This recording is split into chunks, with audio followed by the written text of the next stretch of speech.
ਗੁਰੂ ਪਿਆਰੀ ਸਾਧ ਸੰਗਤ ਜੀ, ਵਾਹਿਗੁਰੂ ਜੀ ਕਾ ਖਾਲਸਾ, ਵਾਹਿਗੁਰੂ ਜੀ ਕੀ ਫਤਿਹ। ਗੁਰੂ ਪਿਆਰੀ ਸਾਧ ਸੰਗਤ ਜੀ, ਅੱਜ ਆਪਾਂ ਗੁਰੂ ਨਾਨਕ ਦੇਵ ਜੀ ਦੀਆਂ ਬਹੁਤ ਸਾਰੀਆਂ ਸਾਖੀਆਂ ਵਿੱਚੋਂ ਇੱਕ ਸਾਖੀ ਸੱਜਣ ਠੱਗ ਦੀ ਭਾਈ ਵੀਰ ਸਿੰਘ ਜੀ ਦੀ ਰਚਨਾ ਵਿੱਚੋਂ ਸਾਂਝੀ ਕਰ ਲੈਂਦੇ ਹਾਂ।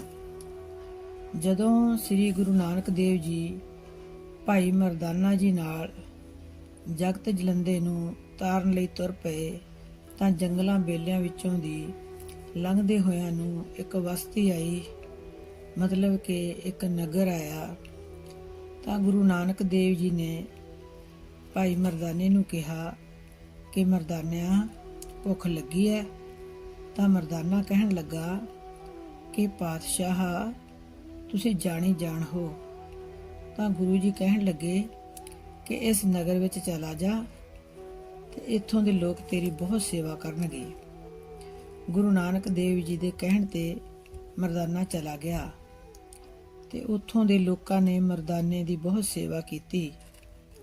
ਤੇ ਆ ਕੇ ਮਰਦਾਨੇ ਨੇ ਆਖਿਆ ਕਿ ਸੱਚੇ ਪਾਤਸ਼ਾਹ, ਇਹ ਤੇਰੇ ਨਾਮ ਦਾ ਸਦਕਾ ਹੈ ਕਿ ਮੇਰੀ ਇੰਨੀ ਸੇਵਾ ਹੋਈ ਹੈ।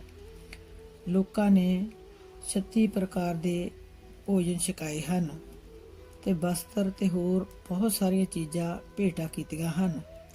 ਉਹ ਮੈਂ ਤੁਹਾਡੇ ਲਈ ਲੈ ਕੇ ਆਇਆ ਹਾਂ।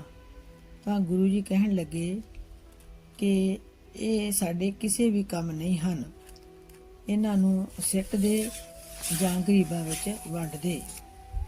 ਗੁਰੂ ਜੀ ਕਹਿਣ ਲੱਗੇ ਕਿ ਮਰਦਾਨਿਆ, ਇਹੋ ਮਾਇਆ ਤਾਂ ਛੱਡ ਕੇ ਘਰਾਂ ਤੋਂ ਬੇਘਰ ਹੋ ਕੇ ਤੁਰੇ ਸਾਂ, ਫਿਰ ਇਸੇ ਵਿੱਚ ਲਪਟ ਜਾਣਾ ਤਾਂ ਇਹ ਗੱਲ ਬਣਦੀ ਨਹੀਂ।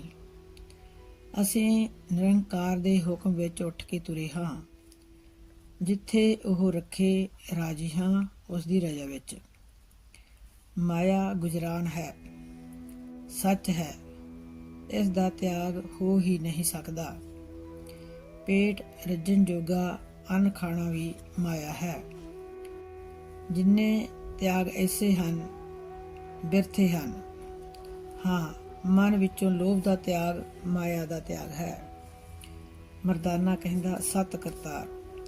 ਗੁਰੂ ਜੀ ਕਹਿਣ ਲੱਗੇ, ਦੇਖ ਮਰਦਾਨੇ, ਤੈਨੂੰ ਸ਼ਬਦ ਦੀ ਸੇਵਾ ਬਖਸ਼ੀ ਹੈ।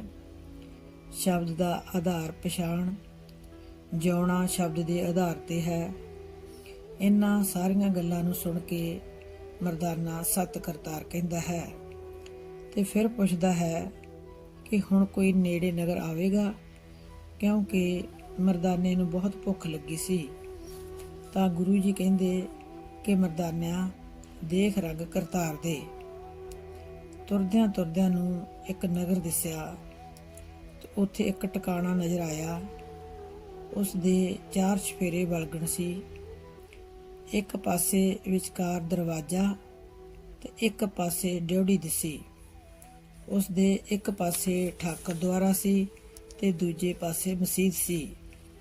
ਫਿਰ ਡਿਉਢੀ ਲੰਘ ਕੇ ਇੱਕ ਬਹੁਤ ਸਾਰੀ ਵੱਡੀ ਹਵੇਲੀ ਸੀ।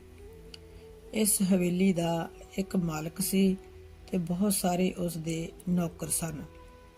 ਜਦੋਂ ਗੁਰੂ ਜੀ ਮਰਦਾਨੇ ਸਮੇਤ ਉੱਥੇ ਪਹੁੰਚੇ ਤਾਂ ਉਹ ਸੇਵਾਦਾਰ ਆ ਕੇ ਗੁਰੂ ਜੀ ਅੱਗੇ ਹੱਥ ਜੋੜ ਕੇ ਖਲੋ ਗਏ ਤੇ ਲੱਗੇ ਗੁਰੂ ਜੀ ਦੀਆਂ ਸਿਫਤਾਂ ਕਰਨ ਕਿ ਤੁਹਾਡੇ ਮੁਖ ਤੇ ਨੂਰ ਹੈ, ਤੁਸੀਂ ਭਾਗਾਂ ਵਾਲੇ ਹੋ, ਆਓ ਲੰਘ ਆਓ, ਆਓ ਜੀ ਆਇਆਂ ਨੂੰ, ਤੁਹਾਡਾ ਆਪਣਾ ਘਰ ਹੈ।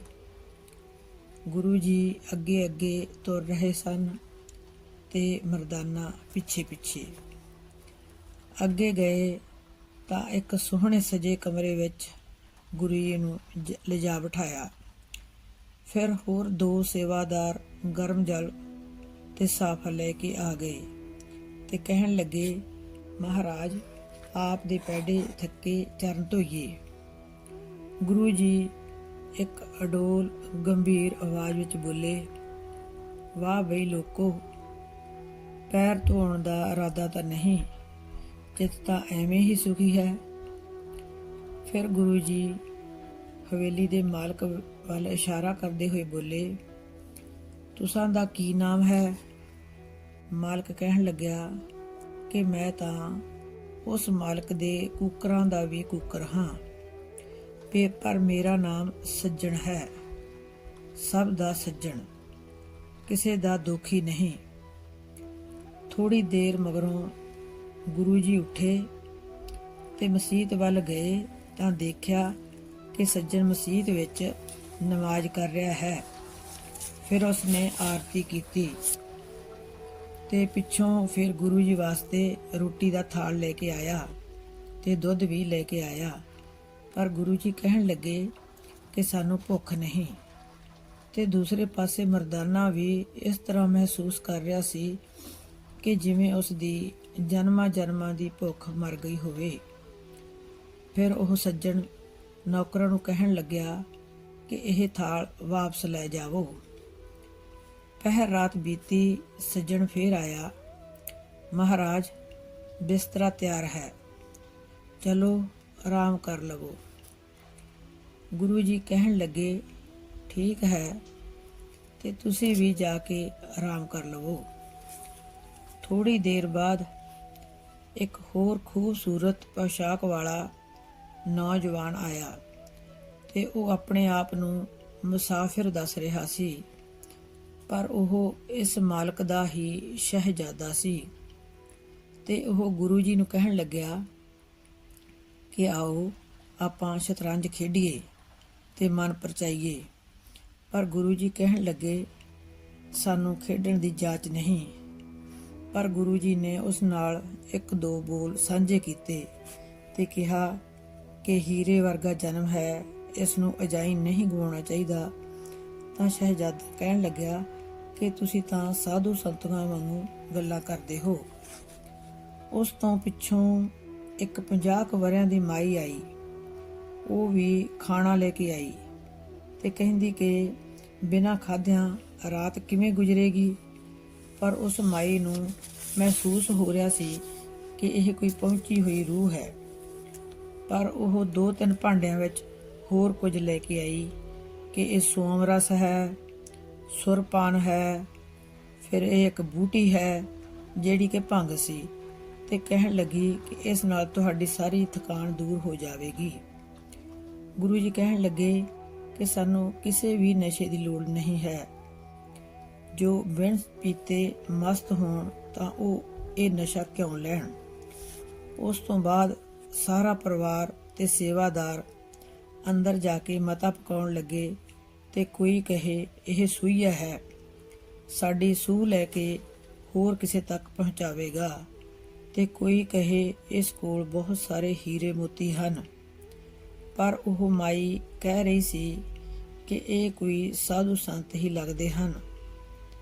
ਪਰ ਉਸ ਦੀ ਗੱਲ ਕਿਸੇ ਨੇ ਨਾ ਸੁਣੀ ਤੇ ਅਖੀਰ ਨੂੰ ਫੈਸਲਾ ਕੀਤਾ ਕਿ ਸਵਾ ਪਹਿਰ ਰਾਤ ਰਹਿੰਦੀ 5-7 ਜਣੇ ਜਾ ਕੇ ਬੰਨ ਲਓ ਮੂੰਹ ਤੇ ਮੁਸ਼ਕਾਂ ਤੇ ਫਿਰ ਇਹਨਾਂ ਨੂੰ ਭੋਰੇ ਵਿੱਚ ਲਿਜਾ ਕੇ ਸੇਵਾ ਕਰ ਦਿਓ।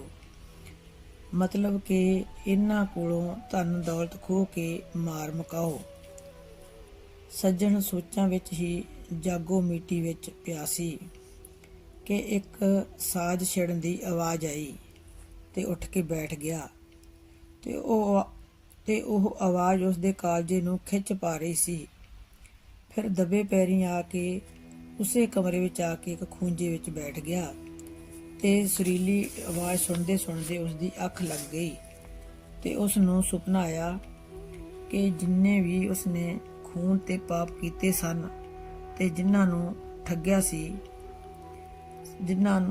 ਠੱਗਿਆ ਸੀ ਮਾਰਿਆ ਸੀ, ਉਹ ਸਾਰੇ ਜਿਵੇਂ ਧਰਤੀ ਵਿੱਚੋਂ ਉੱਠ ਕੇ ਖੜੇ ਹੋ ਗਏ ਤੇ ਕਹਿਣ ਲੱਗੇ ਕਿ ਮਾਰੋ ਮਾਰੋ ਇਹਨੂੰ, ਇਹ ਖੂਨੀ ਹੈ। ਪਰ ਉਸ ਨੂੰ ਉਸ ਵੇਲੇ ਛਡਾਉਣ ਕੋਈ ਵੀ ਨਾ ਆਇਆ। ਫਿਰ ਥੋੜੀ ਦੇਰ ਬਾਅਦ ਉਸਦੀ ਅੱਖ ਖੁੱਲੀ ਤਾਂ ਉਸਨੇ ਸੁੱਖ ਦਾ ਸਾਹ ਲਿਆ ਕਿ ਚਲੋ ਇਹ ਤਾਂ ਸੁਪਨਾ ਹੀ ਸੀ।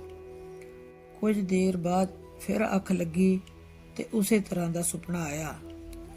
ਜਦੋਂ ਉਹ ਅੱਖਾਂ ਖੋਲ ਕੇ ਦੇਖਦਾ ਹੈ ਤਾਂ ਉਸਦੇ ਲੂ ਕੰਡੇ ਖੜੇ ਹੋ ਜਾਂਦੇ ਹਨ। ਫਿਰ ਜਦੋਂ ਉਹ ਗੁਰੂ ਜੀ ਦੇ ਮੁਖਾਰਬਿੰਦ ਤੋਂ ਇਹ ਸ਼ਬਦ ਸੁਣਦਾ ਹੈ ਕਿ ਉਜਲ ਕਹਿਹਾ ਚਿਲਕਣਾ ਘੋਟਿਮ ਕਾਲੜੀ ਮਸ ਧੋਤਿਆ ਝੂਠ ਨਾ ਉਤਰੈ ਜੇ ਸੋ ਧੋਵਾ ਤਿਸ ਸੱਜਣ ਸੇਈ ਨਾਲ ਮੈਂ ਚਲਦਿਆਂ ਨਾਲ ਚਲਨ ਜਿੱਥੇ ਲੇਖਾ ਮੰਗੀਐ ਤਿੱਥੈ ਖੜੇ ਦਿਸਨ। ਇਸ ਸ਼ਬਦ ਨੇ ਸੱਜਣ ਦੇ ਦਿਲ ਤੇ ਬਹੁਤ ਅਸਰ ਕੀਤਾ ਤੇ ਉਸ ਨੂੰ ਗੁਰੂ ਜੀ ਦੇ ਸਾਖਸ਼ਾਤ ਦਰਸ਼ਨ ਹੋਏ ਤੇ ਉਸ ਦੇ ਅੰਦਰੋਂ ਸਾਰੀ ਮੈਲ ਧੁਲ ਗਈ ਤੇ ਉਹ ਗੁਰੂ ਜੀ ਦੇ ਪੈਰੀਂ ਪੈ ਗਿਆ। ਤੇ ਦੂਸਰੇ ਪਾਸੇ ਜਦੋਂ ਉਹ ਸਾਰੇ ਆਪਣੀ ਬਣੀ ਬਣਾਈ ਸਕੀਮ ਨਾਲ ਗੁਰੂ ਜੀ ਨੂੰ ਬੰਨਣ ਲਈ ਆਏ ਤਾਂ ਸੱਜਣ ਨੇ ਕਿਹਾ ਕਿ ਤੁਸੀਂ ਵੀ ਪੈਰੀਂ ਪਵੋ। ਇਸ ਤਰ੍ਹਾਂ ਉਹਨਾਂ ਸਾਰਿਆਂ ਦੀ ਗੁਰੂ ਦੇ ਚਰਨਾਂ ਦੀ ਛੋਹ ਨਾਲ ਸਾਰੀ ਮੈਲ ਉਤਰ ਗਈ ਤੇ ਉਹ ਸੱਚੀ ਮੁੱਚੀ ਦਾ ਸੱਜਣ ਬਣ ਗਿਆ। ਫਿਰ ਸੱਜਣ ਨੇ, ਜਿਹੜਾ ਕਿ ਪਹਿਲਾਂ ਠੱਗ ਸੀ ਪਰ ਹੁਣ ਸੱਜਣ ਬਣ ਗਿਆ ਸੀ, ਉਸ ਨੇ ਸਾਰਾ ਧਨ ਗਰੀਬਾਂ ਵਿੱਚ ਵੰਡ ਦਿੱਤਾ ਤੇ ਆਪਣੀ ਹਵੇਲੀ ਦੀ ਥਾਂ ਧਰਮਸ਼ਾਲਾ ਬਣਾਈ। ਸੱਜਣ ਤੇ ਉਸ ਦੇ ਸਾਥੀ ਧੰਨ ਕਰਤਾਰ ਦਾ ਉਚਾਰਨ ਕਰਨ ਲੱਗੇ। ਇਸ ਤਰ੍ਹਾਂ ਸੱਜਣ ਤੇ ਉਸ ਦੇ ਸਾਰੇ ਪਰਿਵਾਰ ਦਾ ਆਧਾਰ ਹੋਇਆ।